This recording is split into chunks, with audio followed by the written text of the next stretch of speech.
time around, PvP Steo is going to have to mix up what he wants to bring to the table. Yeah, and remember the #1 priority champion that we may actually start to see in this champion select. We mentioned it in the last, but even more so now as we have a sample size, is Rakan. Both Edward and Rich played it. Naturally with Rakan comes Xayah, and we saw a lot of it on the red side, particularly from Ascension. So something that you may want to see taken away with a pick or a ban here is that champion, or one of the duo, you should say. Now the question is, do Ascension take half the duo away? Is it the Xayah? Is it the Rakan? Both supports the surprise standout. We heard him talk about on the desk how Edward, Rich, both two guys that have been so clutch for their teams. Bot lane focus, maybe not what we expected from either of these lineups, but it's been what we've been getting so far. The picks I want to keep my eye on, Rusty, Trundle and Rakan. Two very big picks in both of these guys' games so far. Trundle's the other super big one with Kha'Zix removed as well. No surprises that you will see the Rakan locked in first here. It's the opposite side that you will now look towards. Xayah very rarely picked as a countermeasure. When you've got Morgana, Caitlyn potentially still available as well, that may be the place that you start to look towards. Rocky was a very good Gnar also, so they can actually late pick him on red side. Kai'Sa and Caitlyn, this is the first game that they've both been available. The question is, which one do Ascension Gaming want to take? They've got their pick of the litter, and it is going to be the Caitlyn locked in for them. A bit more mobility, a bit more options to get away from that Rakan with the 90 caliber net. And of course, having the Morgana to counter the Rakan as far as engage is concerned is always a possibility. You don't need to pick it now, but you do have to pick it earlier on into the draft phase. Now, you mentioned the Kai'Sa. It's a very big decision to actually choose to go for that when there is the Xayah available, when there is the duo available. But you are right, it is the Kai'Sa. And it's just, do you want to pick that into the 525 range versus the Caitlyn? Does not feel bad good. matchup. Super bad matchup. It's not a matchup that you ever want to take, but you should still acknowledge that at the end of the day, you are still Kai'Sa. So you are still powerful if you get out of it. Hey, and they're definitely acknowledging that you're still Kai'Sa, you're still powerful, you can still scale up. It's like Lodic will be trying his hands like that on that, unless there's something particularly spicy for Diamond Prox in the jungle, but I can almost guarantee that Trundle will absolutely smash that matchup, so probably not the risk he's going to take. This is one of those moments where you may not want something like the Olaf because you have the Kai'Sa. Crowd control is usually the name of the game. Now, you could see a Sejuani. I still have a preference for Sejuani over the Zac, but I can understand what they're going towards if they look at this. Trundle Pillar stops Zac from going forwards. That is something that you have to remember, and if you're feeling real frisky here, Ascension, Janna is the other choice, because now you've blind picked potentially into a composition the Zac. And this is also a fantastic pick, this Morgana. This is difficult, Rusty. We were talking with Zyrene backstage. We were talking about Zac, maybe some potential options, and like the #1 option that was just going to destroy Zac, that's a strong champion right now, is the Trundle. They get it. They can interrupt the engage. They have arguably the superior tank. Zac's not going to have any tanky stats here, but Diamond takes it anyway.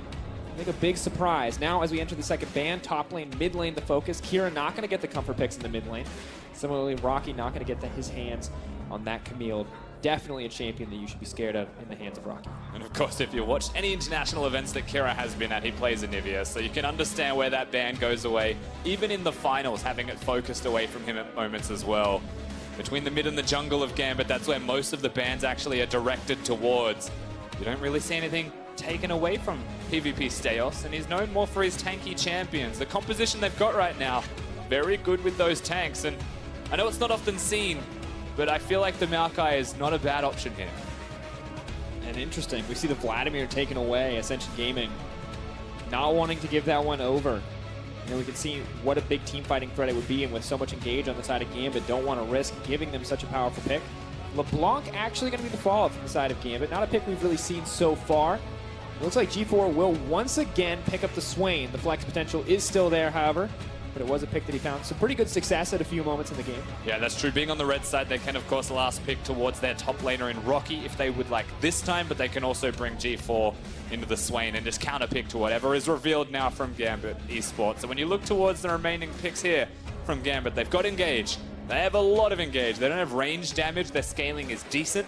One thing that they are missing, like we mentioned, potential of a Maokai. Ornn does the exact same thing. It's ranged, follow-up, complementary types of engage. It's not committal like the other two are. It's really nice to have that Ornn. One of the things that makes him such a strong tank is, you're right, he's one of the only tanks with really reliable non-committal engage. Everyone else has to get into the face of the opposition, Zac included. And Kira now going to try his hands at the Azir. Saw how effective it was against Ascension in the previous game, and got to imagine G4 already getting some flashbacks. Maybe worried about what Kira can bring to the table on this champion.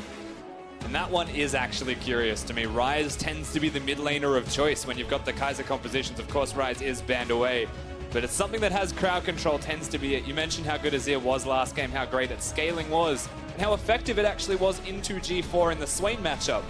Well, that is something that we are seeing once more, simply because you have an easy and you have a free laning phase. And I love this, Rusty. You've got the late game carry from Caitlyn. It's there. You've got Swain as well, up against the Kai'Sa and the Azir. Everybody else that's just there to support that team fight, just there to make stuff happen. And both of these lineups, Ascension last game showing what they could do in late game team fights. We know Gambit for a lot of their late game team fighting in their own region, dominating the opposition.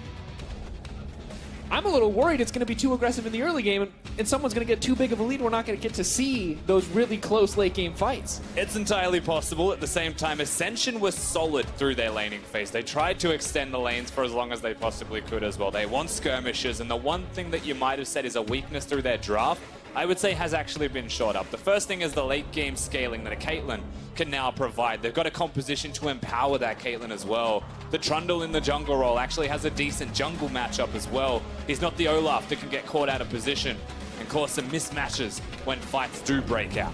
We saw in Trezzo, even with that jungle advantage that he built up in the previous game, not able to make it amount to a whole lot. Maybe it will be a different story this time on the Trundle. See what he can bring to the table, and if he opts for that early Zeke's, pairing that with the Caitlyn, definitely some team fighting potency on both lineups. Yeah, starts to scale up just that little bit quicker when you've got the Zeke's available. When you've got the Trundle available, it's not a hard, dedicated support, but it is something that can still empower your composition. And that is the name of the game right now. It's the bottom lane. It's can they influence the bottom lane at all? That is where the snowball starts. Here we go, ladies and gentlemen. Gambit Esports versus Ascension Gaming. Third game of the day. Can Ascension find their first win, and can Gambit move up to 2-0 in the group?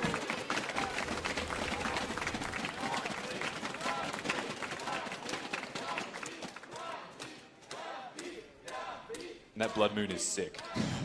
I get excited every time.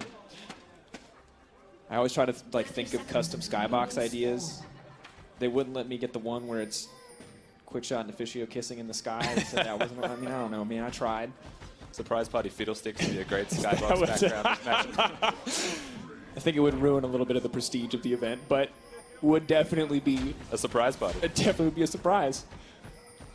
Now, of course, early game jungling is something that we've talked about in every one of our matches thus far, Rusty, and I think we have to hit it again here because we've talked about the jungle mismatch, how this might be in favor of Entrezo. What does Diamond Prox actually do to make sure that he can't get shut down in the early game?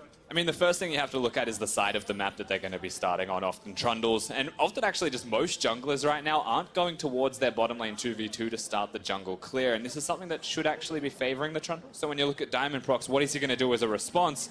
There is this weird pathing that Diamond could potentially do, and of all people, right, it'd be Diamond that tries it, where you leash both Blue and Gromp at the same time. Because he's gone for more of a conventional start, he's just going to be behind. So what he has to do is find creative pathing to get into places, to get ganks off. Maybe go for a full clear, get the full camps, get the Raptors, the Wolves, everything down to scale up to level 4 and be that little bit stronger. Because ultimately, Entrezo's actually already made the first steps. He knows. He knows. He says, if you're going to take that greedy start, I'm going to come in here and I'm going to hit you with this baseball bat. But the problem being that Kira has control. Again, G4 still picking the Swain, something that could actually be questioned if the idea is that you want to invade early, you want to control the jungle early. Well, it's not going to be the case. Vision's all you get. In the previous game for Ascension, we saw total control of the top side push, total control of the bottom side push, G4 being pushed in. This is very similar. The top lane now even, bottom still remaining in control of Ascension. The question is, with a different jungle pick, what can Entrezo actually do here? He was one of the players to watch, the person responsible for enabling this Ascension lineup. And last game, while he did individually well, was a little lackluster for team contributions. These trades are very poor right now through the middle lane. Looking towards the bottom lane as well as these junglers start to progress on their merry way down. The one thing that worked well for Diamond Prox was that he got the level 2 gank off, that he was able to control the vision, do something a little bit more cheeky, perhaps super unexpected.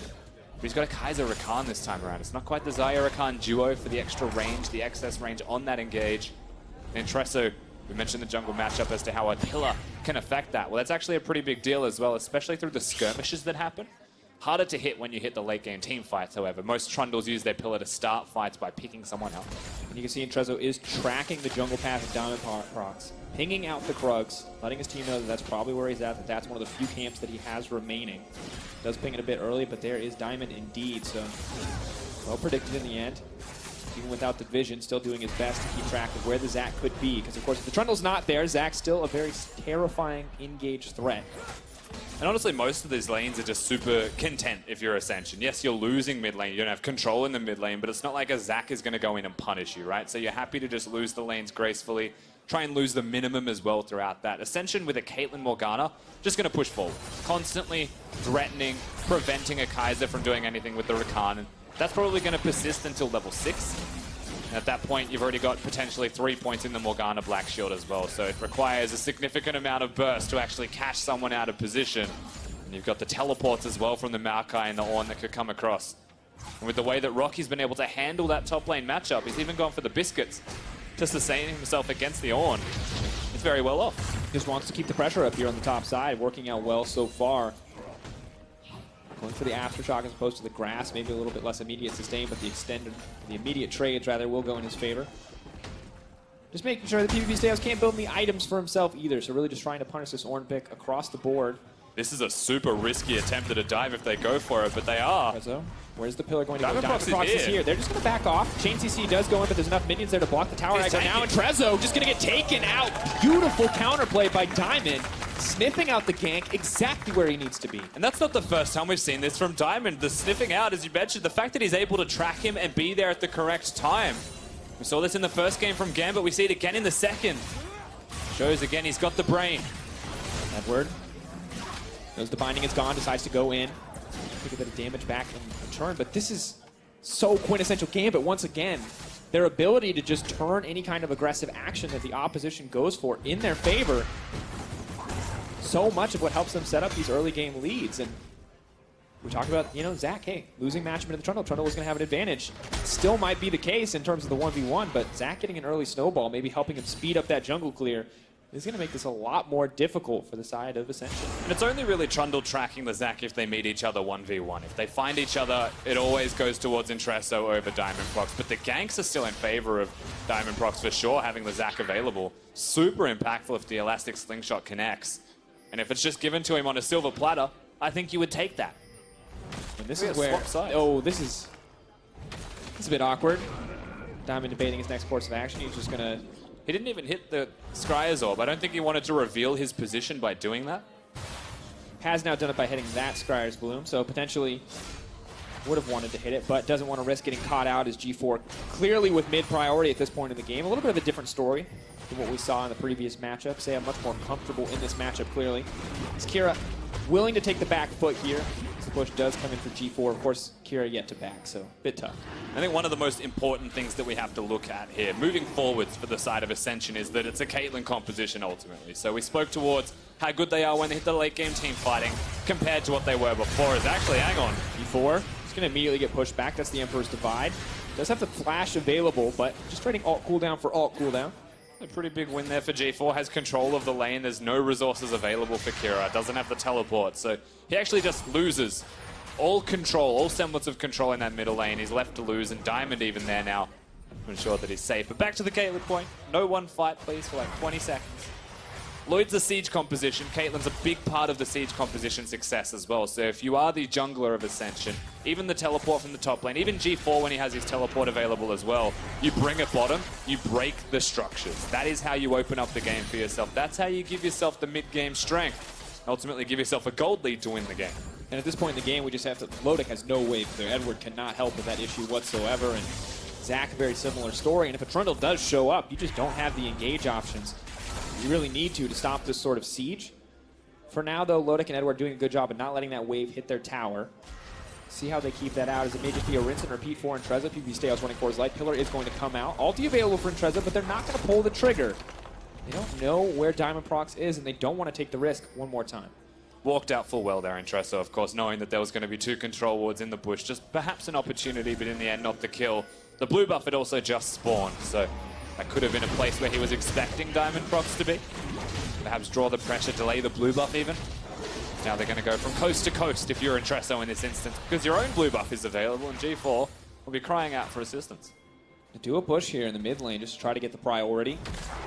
Make sure they can't secure the blue, take vision control of this area. Diamond Proc's heading down, he can clear his red, or he can maybe come to contest some of the vision beam placement, but Ascension not confident enough to go for any greater advantage or dragon, so it will just be the blue buff donated as predicted, Rusty, over the G4. It does also force the passivity of the bottom lane of Lodic and Edward as well. They don't have any vision in the river, they had to place it just then as the control ward goes down, and now they know that it's safe. There's good timing, actually.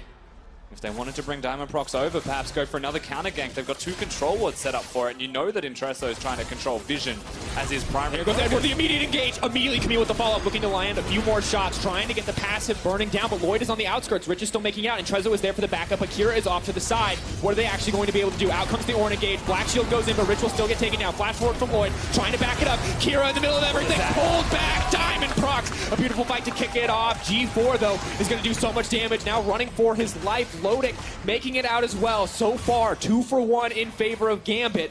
Ascension Gaming just going to have to back off. Then you take that trade, you walk away, and you feel really good about it as well. You get 2 kills on the Diamond. He is sitting pretty. Great engage follow-up from PvP Steos as well. And Gambit, they show once more why their team fighting is so good. They do it for the 2nd time on the international stage. They set that bottom lane up as well. They defuse the Caitlyn. They prevent and delay the major win condition that you need to see from Ascension. Terrifying to deal with, especially that Kai'Sa leaps in, but the exhaust stops the damage from coming through. But just look at this engage, Rusty. It's about hitting 6, Edward. Once again, we said Rakan would be a big pick.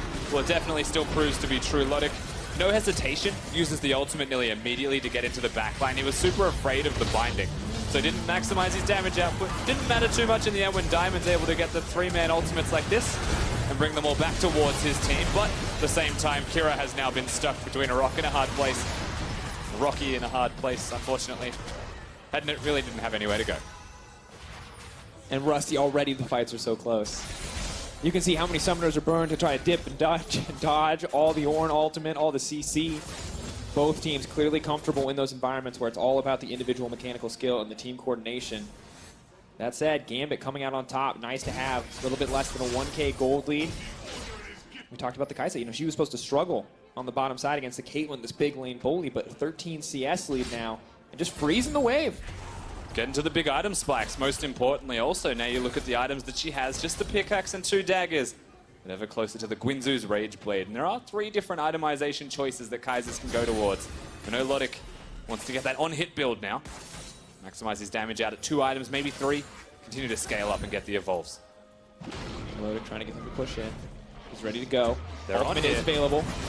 Want to go in. They've isolated Lloyd. Rich has split off. He's all on his lonesome. There's just no chance. Charmed up and taken down. Kill going over to Lodic in the end. The easy pick. Clean separation from Diamond as well, landing between them. And the fact that the elastic slingshot connected, removed the black shield, removed all safety and availability from Ascension, so they just try and run away. Now they lose a kill, they lose a dragon, they start to lose even more. Everything that they could want. 20 CS lead on the Kai'Sa, 1-0-2 once again. Edward and Diamond, kind of the crux for this team to go off. It is not PvP Steos in the top lane. Kira's been fine, but at the end of the day, it is support and jungle working together really to dictate the pace of this game. Certainly is. Tracking is the name of the game for the most part. That's how it started off super early, but that tracking gave them a potential iron on a snowball as now Steos. Chain CC does start to come in. Ornn ulti is available. He's going to knock it back, but just wants to use the dash to actually make it out. Clever from PvP Steos. Of course, just going to get engaged on again. He's playing with fire, but he's got the banner of command. So the reason they come up there in the first place. That was a cute interaction from Steos, though, using the ultimate to headbutt himself a little bit closer to safety. Also, just watching 2 tanks try to kill a banner minion is probably the saddest thing I've seen in a long time. It's a long, slow I think you need process. a Targon if you're Entresso in this one. Maybe you speed up the process. It'd be a bit better. Team a bit of vision too. We'll put it up there for potential build options. And interestingly, okay, Rusty. That's me. Longsword, I get. That could be the Tiamat that we talk about a lot when it comes to the Trundle Jungle. Dagger. What is the dagger for, Rusty? I think we let this one speak for itself. It could be anything, honestly. I don't even know if we're going to get a Tiamat at this stage. I think it might be a Triforce. That's extreme. I don't know why I think that. It's just the only item I can think of that includes both a dagger and a longsword. Yeah. All right. Welcome to the wonderful journey of what is in Trezzo building, folks. We'll keep you updated. Berserker Greaves. More news at 8. All right. Keep you in. It's 13 minutes. We'll check in again as the items get completed, find out exactly what's happening. And of course, on the subject of interesting build paths, I think we do have to talk about Kai'Sa. You talked about 3 potential build options. What are we expecting to see from Lodic? At least what does items indicate so far? I mean, option number 1 is the Essence Reaver build, which again scales super well into the late game, as you would expect with an Essence Reaver, maximizing the AD. Number 2 is the Death's Dance build, for when you want to dive people all of the time and still get the evolves. Very efficient way of actually getting that whilst being able to be a tank. The third one is, of course, the Quinzu's Rage Blade. You can do as you would like from this point. You want to go towards the Infinity Edge as your third item and maximize all of your evolves. You could also go towards the Nash's Tooth, if you would like to, in there as well. So it's super variable, and it's really based off what you want and what you feel. Because Kai'Sa, as a champion, if any of you at home have played her as well, like, you have to get a feeling for what works for you, and that tends to be what you stick to, even if there's a better option in items. See what the option is here now for Lodic, if he wants to go for a few more daggers just to maximize that, get that evolve. For now, he is just going to back away, though. Supercharger does give him the stealth, so that one upgraded for now. Going to try to leap out to safety, but Rich, no hesitation there on that flash. The CC still not going to come through, and Trezzo actually taking a lot of damage back. TP's already being burned bottom side. But then comes the ult from the Ornn. PvP Steos finding the follow-up as well. Good disengage from the Maokai for now. With body blocked behind the top laner. Senjin managed to disengage, but that was a fight that they wanted to take, still turning against them. Lots of early pressure, actually, from Ascension. They're trying to catch out of position Lodic on the Kai'Sa.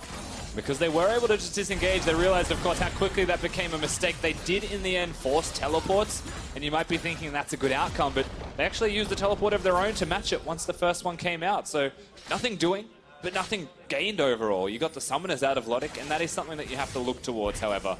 For the next 3 to 5 minutes, can they capitalize on the summoners being missing from the Kai'Sa?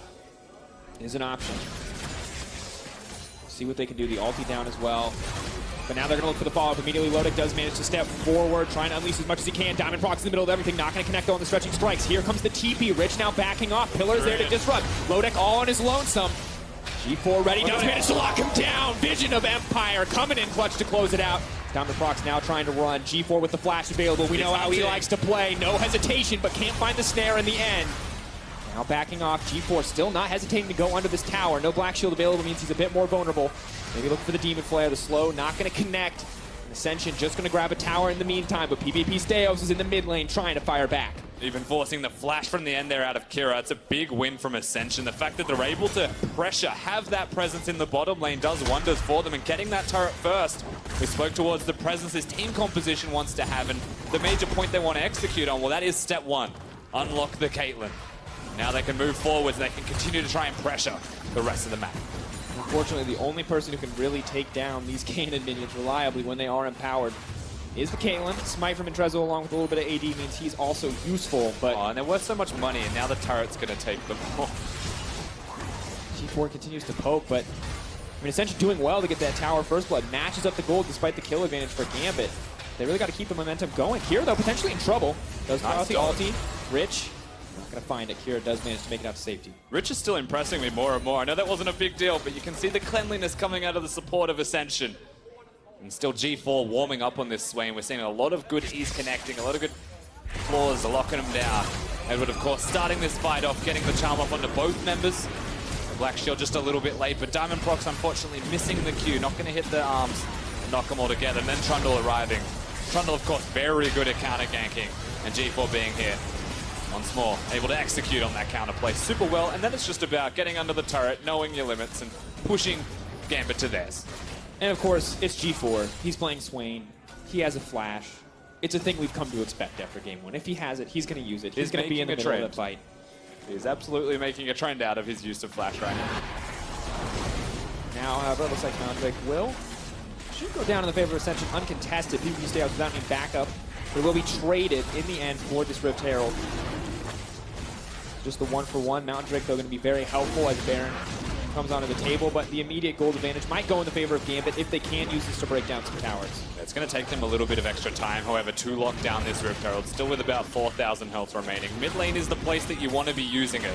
And right now, because they have taken the first turret in the game already, Ascension, they're able to actually station their Caitlyn into the middle lane. So as far as actually getting this turret down with the Rift Herald is concerned, it's not an easy feat. Of course, the Static Shiv is also now available for Lloyd. He's got a lot of pressure in that 2v2 with the Morgana there to protect him. The wave's just always cleared by default. They have to bring multiple people here if you are Gambit to even utilize the Rift Herald to get that gold advantage and to get that turret to unlock the map.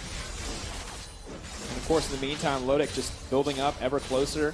Needs one more dagger before he gets the evolution on that supercharge.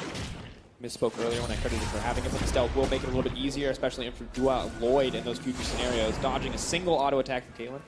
Pretty important, as it turns out. I think the actual amount usually will be Guinzu's Rageblade, Berserker Greaves, and 3 daggers. And that is the point where you'll see that every single Kaiser has got the Evolve available. It also depends on levels, I believe, as well. Yeah, might need a few more levels. It's quite close. One more dagger will be just shy, but maybe a dagger and a level will get her there. For now, however, is the Rift Herald summoned. Diamond Prox careful to make sure not to summon it in range of the enemies. It will be mid-tower getting broken.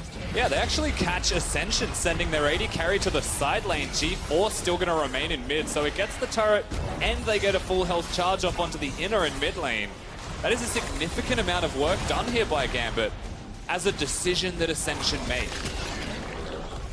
And you can see that's what they get for trading the mountain for the Herald. It almost giving up 1k gold, feels like giving away that tower. Maybe not what they wanted, but have to see. Maybe the mountain comes more valuable as we go further in the game. Maybe that will be the key for them to take a Baron. For now, however, it is Gambit who come out on top. And you can see they have control of the map right now, Rusty. Just look at how deep the vision is for Gambit into enemy territory. And essentially just feel like they're playing so far back. Yeah, that vision is very nice to have. It should actually spot people before they finish the rotations. It's not deep enough to see when the rotations are being started, however. That's where the risk is still going to be there for the Gambit roster. But ultimately, we just watched Ascension, you know, be at a point in the game where perhaps something could happen in their favor. Perhaps they could stem the bleeding, slow the pace of the game down, control the mid lane outer turret, which is the most important outer turret in the game, especially when you're trying to place vision for the Baron now that it's up and available. That entry becomes a little bit riskier for them. You can see where G4 currently is next to that ward. You can't feel too safe to step past that point. And that's the thing. Kira on this control mage just has so much wave clear, and there's so few options. Banner of Command now coming in for Rocky. Maybe that can make the difference, but some of that aggressive early play we saw from Natresso, where he was willing to go under a tower, you have to be very careful doing that against an Azir, especially when there's a Rakan, there's a Ornn, there's a Zac, a lot of champions who could turn that engage against you. And we did mention this earlier, but when you actually have a lack of pick, let's say, from Gambit that is non-committal, it's a very difficult thing to execute on. So you've got the Ornn ultimate. That's about it. But Ornn is teleporting into the fight a little bit late. So what we are looking at right now between both teams is a Zac and Rakan that want to go forwards, and a Maokai or a Swain that's trying to be a little bit less committal. It's about all in versus in and out. There's a Zac, the pillar not going to connect. They are going to be able to pull the back load. It's going to do so much damage in this fight because he is left untouched and uncontested. And Tressa wants to do something, but he just can't do much at all. G4 wants to get it. Lodek trying to make his way out. He's just not fast enough. Kira, though, remaining untouched, but G4 just does not take damage either. Vision of Empire not going to connect. Diamond Prox doing what he can, but the Black Shield coming in so clutch. Nice body block comes through. G4 proving that he is still super dangerous right now, but Lodic already being dead, Lloyd already being dead. Both AD carries are gone. There isn't a lot remaining that will be able to secure objectives, secure structures, and change the pace of the game currently. And meanwhile, Rusty, constant bloodbath fight on the top side. You know, going eye for an eye every time. Bot lane still just chilling, dude. This is... Every other game, I feel like we've had a little bit more of a dynamic top lane matchup. This time, it is the tank v tank is just come full circle. It's very nostalgic, you know. Whose banner minion can be more effective? Because the champions can't kill each other. And I can't speak for you, but I hope it stays as nostalgic. Because watching it is an experience. I mean, the tank with the Ocean Drake just wins every time, sadly. I just think we need to add sound effects to them. Not us, but the champions. They're a bit more impactful. But anyway, we get to watch the fight that happened in the top lane. Lloyd, of course, getting caught out. It was Diamond once again having a fantastic showing at this tournament. Lodic, from this position, they had the pick. It looked okay from them, but G4 super clutch even with the flash there. dodging out on the Azir ultimate. So Kira has no opportunities here to keep his AD carry alive. He's left to just run away. Ascension have shown that mechanically throughout this game, they are still up there. Definitely keeping up, going toe-to-toe, punishing Lodek, who, you know, playing a more aggressive carry, doesn't really get to sit and stay back, and definitely not coming out on top in that exchange. I've worked it out, because we're back to this lane. Yeah. They should both have pool party skins. That's true. Yeah. Or, I mean, Pajama Maokai. Doesn't have sound effects, though. That's cool. I mean, his ult is cats. That's Those true. cats, Rusty. Yeah. The meowing. Oh, I love that skin. Always use that skin if you're a pro player and you're coming up. I will always support that skin. That is a matter of perspective. We're at a point in the game now, Dracos, where we're back to top lane, so I was... Baron is a place that we should be looking at. Baron, very important. Teleport's also important. I wanted to troll you and just go back to top lane, but we can stop. Now, let's look at item spikes across the champions, because I think it's important to note who actually has an edge in the team fighting. We know Kira is going to scale better. He's on 2 items now. Is this enough of a break point for the something Azir? happened. PvP Styles is out of mana, though. Oh. There's teleport. TP now coming in. Out of mana. Can they interrupt the Maokai TP? No, he still manages to make it in. This might just be the pick they need. Edward trying to find the disengage. Lodek trying to make his way out, but he will get locked up and taken down. 80 carry removed. Ascension with control on the top side. And oddly enough, you take that if you're Edward, because only your 80 carry goes down, but it feels like deja vu. The 80 carries are the only thing that needs to die. Kira on the opposite side, though, he'll get himself the mid lane inner turret, but that gives Ascension what they need. That gives them a window to push forwards. Look to the Baron. You want a tangible example. Jungler versus jungler, who can actually get the smite, but it's Lloyd who is the priority of Diamond Proc, pulling them in, trying to start the team fight on his terms. Now pulling back, Lloyd uncontested on the backside. PvP Styles leaps into the middle of everything, but no one is there to back him up. G4, meanwhile, in the middle of 3 members, does get the ulti off, the flash forward, immediately they're pulling back. Action on 2 sides, a completely split fight, but PvP Styles is isolated. He's trapped, and he is taken down. Advantage to Ascension. And there are tanks absolutely everywhere, but G4 is a tank that can also take you down. He's going to have to go back to base, however, does not have mana, so the Baron is just going to continue to stand. They're going to have to reset one more time. That actually gives Gambit an avenue to control the vision around here. But still, Ascension are fighting forwards. They're pushing up more and more. And if they continue to get these picks, things actually start to shift in their favor very quickly. I mean, exactly what they want. 2K gold lead, though, coming in for Gambit. 3 towers to 1, definitely still in control, but need to find more picks, and still so close. I mean, Ascension playing on the edge there. That TP was so close to being canceled. You could see the leap in coming in from PvP Styles. He wanted to interrupt it. We're at a point now, though, with big item spikes. Once again, when you look towards Lloyd on the Caitlyn, he'd been sitting at components for an Infinity Edge for an extended period of time, but now he's got it and a Zeal. So getting those extra kills, getting those extra picks, and that influx of gold is something that works wonders for them. It's a gold deficit, like you mentioned, but that deficit feels far less impactful right now, especially if you are Ascension. You may start looking once again. See what they can do with it. They can find a fight on their terms. Diamond Proc's forced out of the pit for now. Has the blast cone to get back in if he wants to contest. Binding's hitting home for Rich. Rich is having a fantastic series for himself. Game 1 and Game 2. Right now he's gone for the Shirelia's Reverie, as is Morgana. Didn't choose to go for the Zhonya's approach. Of course, this is a very good item now to pick up as Morgana in the support role. AP and the Talisman. Yeah, happy to have the movement speed. Will really empower, especially G4. The aggressive flash user we know him to be. May not always have to use it if you can go extra fast. It is risky when you use Black Shield on your AD carry, however. Bottom side, though. Zach ready to collapse here. Looks like it may be the 2v1. 2 tanks, though, going up against the Swain. Will it end? Be what they want. Waiting for the ulti to expire. G4 is on the run. The rest of the team of Ascension going. He might just be able to take down a few more members. Now the ulti is gone. The healing is gone. G4 has the flash. May have to use it defensively. I think the first time of the day. The rest of the team not actually starting the Baron, though. So this is pretty solid from Gambit. They get the ulti, they get the flash. Until those are up, this is a really good position to be in. G4 now with the fancy feet trying to walk his way out of this one. Vortex does manage to go over the wall, but it's... They don't have damage, but they have so much engage, Rusty. God, they have like this is persistent. tough. He's gonna keep it going. We'll pull him back. Is gonna take him down in the end. The slowest fight of all time. And Ascension on the opposite side are trying to get things done. They're trying to push forwards, but they've been completely held at bay. And the rest of the Gambit roster, 3 people in the end up at bottom lane trying to take down G4. in the slowest, most gruesome, painful death that you've ever watched in League of Legends, because it took a minute to actually lock him down. They get it, there is no trade, and then they get an objective for it. So in the end, it is a good play from Gambit.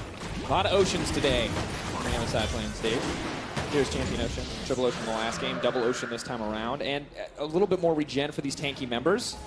Now, check-in, I said we get it at 18 minutes, it's 28 minutes. Trundle build. It is the Trinity Force. There's no other item I can think of the dagger and longsword. So Entrezo wants to do damage.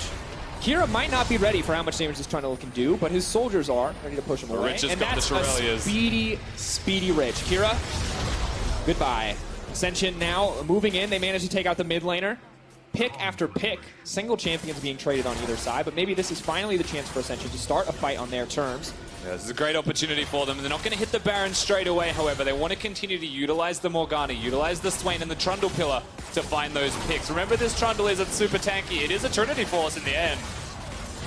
At the mountain, Diamond Prox channeling up, ready to go in, leaps immediately onto the back line. G4 with the ult, he does manage to pull in, but Lloyd is left all on his lonesome. Lodic in the middle of everything wants to do a little bit more damage, but G4 is zoning as best he can. Lloyd is still alive, still free hitting. He's going to look to take down PvP stay out. One more, Diamond Prox all in on the mid laner. Finally, G4 does manage to go down. Diamond Prox will get procced into the passive. Lodic now running for his life. Edward doing what he can to protect it, but at the end of the day, Ascension coming out clutch in the fight. These fights are just so messy, though. There is no one really winning. We kill people, we disengage, we reset, we go again. And that is what is going to be the case one more time. Lloyd was still free hitting. He's definitely ramping up on this Caitlyn to be very powerful. At the same time, it just takes too long to kill these tanks. Lodic's doing damage. He's absolutely doing damage, but he's gone for the Death Stance third, which is a good choice to not die, but not to kill them. Rusty. A weird game. I love it. This game and the game before it, man, these close back and forth fights, I love the way Ascension play. Constantly on the edge, willing to take these risks, willing to start these fights. And Gambit on the opposite side just don't hesitate to go toe-to-toe. Oh, they're more than happy to go for it. Don't get me wrong, when I say it's a weird game, I do not mean it's a bad game. Oh no, I agree with the weird is probably fair. I did watch a Zac and a Ornn and eventually a Rakan chase a Swain for, I think, a minute of game time. So I understand. For sure, definitely not standard. That's the word we'll go for. But the picks everywhere on the map, you know, constantly starting these fights off as 4v4s. A lot of this is about the Ornn engage as well. It's the most impactful part here for Gambit. The Black Shield only hits one member. It gives entry as well for Zac for all of the follow-up magic damage that he actually has for himself to lock people down and to use that crowd control. That gets Lodic into the back line very successfully, but at the same time, Lloyd has been going insane in these fights as well, kiting super nicely. And Treso, with the Trinity Force, does do damage. And that damage does contribute quite heavily to Diamond Prox dying there as well. And at the end of the day, when you think about it, 2-for-2 fight overall, another pick on Kira potentially. Flat forward the pillar, Kira getting pulled back, slowly ticking from the Trundle ultimate. Is that a flash from him? Is he going to go down? Oh, no. Oh, no, the snipe. Oh. You can't. Oh. All right, airstrike averted. Closer than it needed to No be. Faker cosplay today. No need to die to that. But now the Baron has been started. Ascension with their eyes on the prize. 31 minutes into the game. No man advantage, but Kira quite low. Once again, Ornn starting the fight off. That cooldown has been burned. No one is there to follow up. Trundle in the middle of everything has used his ulti as well, so Ornn going to get taken down quite quickly. Kai'Sa, will she get locked down? The CC is there and burned through. Lloyd strong enough now to bring it home. Kira with the low health bar. Can he get any more? Lloyd not going to hesitate. He flashed in one more time. This time he's going to get it. No mistakes, no remorse, not giving up after last game when it turned against him for flashing forward. He will once again come in clutch for this lineup. And fantastic stuff from Lloyd. They're still going forwards here, Ascension, looking for kills, but those two members are really hard to take down. It's about the push. They'll get themselves the turret, and they may even go back to the Baron after the successful fight. They've got plenty of time. The double Oceans, though. PvP Steos is going to be full health. He's ready to disrupt this. Ultimate, though, back up for the Trundle. He's ready to steal all those stats away. Lloyd going to heal up off the Honey Fruit. A nice spawn to have, but doesn't seem like either team can actually get the Baron. There's just no lifesteal from the Caitlyn, so hitting the Baron is just something that's going to hurt them quite a lot. Steos may just be able to walk in here. Just get taken out, is interrupted in his attempt to leave. They are just going to cut through the tank, are going to take him down, but it has stalled the Baron for now. Kai'Sa is on the way. They have to be careful. They have to respect it. The kill's big. The kill is very big for stopping the Baron, like you mentioned. At the same time, it was a nice Trundle pillar that enabled that pick in the first place, preventing him from dashing to safety successfully. Yorn does go down. Not a lot of resistances on him right now. Of course, wanting to scale up for his next item. It'll be a significantly higher amount of resistance against the Caitlyn. But we are at a point in this game, 32 odd minutes in, where the Caitlyn's items are large. Can carry pretty much by himself, and that's exactly what Ascension are looking towards for late game. TP now coming in. Caitlyn using the ulti early, trying to get these carries away from the fight. Kaisa ready to go in a moment's notice. Diamond, can he take this one away? They're waiting. They've stopped focusing the Baron. They're just looking for the kills instead. Diamond Procs in the middle of everything. G4 wants to go in. Kira trying to make his way out, but he gets taken down. Maybe too little, too late. Lodic now trying to throw out the DPS. Lloyd on the backside. Rich still alive, still protecting his 80 carry, and Rocky just about unkillable on the front line. Edward gets taken down. Ascension winning yet another fight. The Baron not in their sights quite yet. Maybe Lodic can turn it here. Is he going to get it? He has so much healing. He gets a double. Kaisa is out of control in this game. Rocky cannot kill him. The death dance is too strong. Lodic with the moves, making it look easy in the end, playing on the edge of his seat, and Rocky now just has to run for his life. Don't think he's going to make it out of this one. I cannot believe it, Gambit. The fight turns in their favor. And Lodic, the rookie of the team as well, coming into this game. Super clutch, the death stance, the healing of the Kaiser was honestly just insane. Back to the Baron now. The dance continues around the purple worm. But this time around, more people dead from Ascension than you would like. G4 is coming in. He's ready. I don't think he does enough damage to heal through the lifesteal of Lodic. We're going to have to find out. The tango continues, though. 4K health and getting lower. In comes the Trundle. They don't have a smite. If they keep doing this, Diamond Procs is on the way. They can't continue to do this with a smite there. If they get in, and Trezzo a little too desperate, though. They're just baiting him into the fight. They pulled in both members. This could be disaster for the side of Ascension. Yes, it turns against them. Baron will reset, but now it is Gambit. 4 members strong. The jungler dead on the opposite side. Finally, Rusty, we will see a Baron go down. Gambit able to secure it in the end. It took a very long time, but the battle dance is won in the end by the Gambit roster. They play and they prove that they are too strong, just as the individuals. It came down to an outplay as the only reason that they're able to secure the Baron in the end. It's one by one, everyone funneled into the river. They took a shot at the title, but Gambit come out with the title. You just don't 1v1 a Kaisa. Space Bane cannot be stopped, Rusty. You do not go in for the 1v1s against a champion like that. So much healing. Apparently you don't 1v3 the Space Bane either. She's way too strong. It's the death stance, man. It's so gross. Credit to the itemization where it's due as well for him. That could have been an Infinity Edge, could have been a Last Whisper if he wanted to kill people, but he acknowledged the state of the game, what he needed to purchase, and made it work. And now we have to take a look at that last exchange brought to you by Acer Predator. Big fight actually here with Diamond Procs wanting to go forwards at the start. G4 has been the most prolific member, but we're at a point in the game where he does start to get outscaled, and with Kira caught, and with a Maokai on top of you, there is no such thing as escape for Lodic, using the ult aggressively, wanting to push them away. But from this point, you know you're stuck. And Lodic's just going to do as much damage as he possibly can, kite for as long as he can, has acknowledged that the only option I have right now is to go forwards and try and God, take the ball out. It's so much damage, Rusty. The healing is insane. The Ornn ultimate also comes in at the correct moment to keep him going. But having the rockets with Death's Dance is just so much healing. And remember, this is not 8-9. Those are single target, Rusty. You press Q in a wave, you push that Acathian Rain when it's upgraded, you just heal so much. And the finer details are things that you'll notice the next time if you want to watch that back again. When he is locked down by Maokai, uses the W, which is an animation that then gets cancelled by being crowd controlled. That does damage to Lloyd. That actually helps to getting the kill. Mastery of the changes. And now you can see things are starting to fall apart. And Trezzo is so squishy here until he uses the ulti. G4 already forced to use the Hourglass. Rocky in the middle of the team, but Lodic untouched. Kira untouched. The carries able to free hit onto the back line. G4 wants to turn it, but Lodic just doesn't care. Lloyd is next on the menu. This man is a ruthless predator. He will not stop in the face of Ascension. Looking to bring it home in the end. And Trezzo just going to have to walk out of his own base. Cannot do anything to stop it. A beautiful performance by Gambit. A beautiful performance by Lodic will net them their second win.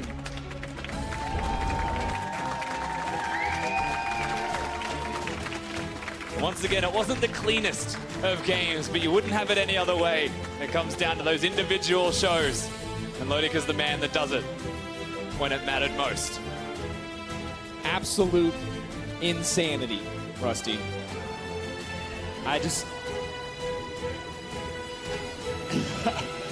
Kaisa is disgusting.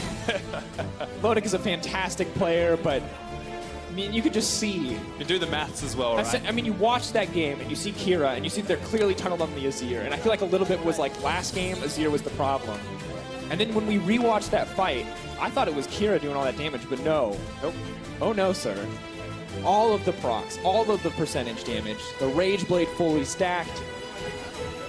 That's the thing, right? In a game with 1 million tanks available, we actually saw it in the LCK finals as well. We know how much damage a Kaiser can do in a 4-tank style composition. A team that has the Kaiser tends to be the one that wins that game. With all the percentage damage that is available. Caitlyn's strong. Caitlyn can control the lanes, can cause siege compositions, give gold advantages, but never really cements yourself to victory if the Kaiser still exists and scales, gets the items, and does what we saw. And the thing that always holds Caitlyn back from being that late game carry, right, comparable to the Jinx or the Tristana, is the lack of the attack speed steroid, right? And Kai'Sa, with that supercharger, definitely not short on attack speed steroids or stealths. Or mobility. Or mobility. And you see the fights